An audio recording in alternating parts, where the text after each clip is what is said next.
Sir என்னவா sir? ஏய் எதுப்பா தூங்கி நிக்கிற? எது தூங்கி இருக்க? தூங்குற நீ? எது தூங்குறீங்க? நீ தூங்குற போதையில ரோட்ல வேற எங்கேயா போட்டு இங்கே படுங்க. ரோட்ல கீழே விழுந்தா நீ அடிப்பட்டு விழுங்க.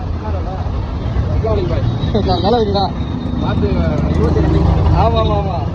பாக்கெட்ல பாத்தீங்களா பாட்டிலு? அதான் சொல்றேன். இது என்ன புதுசா இருக்குதோ இது? பாருங்க மது சாப்பிட்டு எப்படி படுத்துங்கிறாப்ல பாருங்க. என்ன பிரச்சனை உனக்கு? ஏன் எப்படி படுத்துங்கிற? எதை இப்படி படுத்துங்கிற? டிவைட் இல்ல. என்ன தெரியுமா? எந்த இடத்துல படுத்துங்கிற தெரியுமா? எங்க படுத்துங்கிற? பெருமை இல்லையா? பெருமை எந்த இடத்துல படுத்துங்கிற? ஒயின் ஷாப்பா? இது ஒயின் ஷாப் இல்லையா? டிவைட் இல்லையா அது? அப்படியா? இதுக்கு எதுவும் கவலை இல்லையா? கீழே கீழே விழுந்துட்டா? அப்படியா?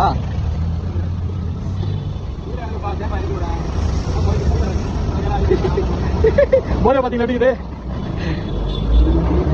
பெருமேடு சென்னை எவரெஸ்ட் சென்ட்ரல் பக்கத்துல தான். மணி வந்து 9:30. முந்தின நாள் தான் வந்து எலெக்ஷன் முடிஞ்சது. அவருக்கு வந்து இந்த ஒயின் ஷாப் ஆப்போசிட்ல பாருங்க.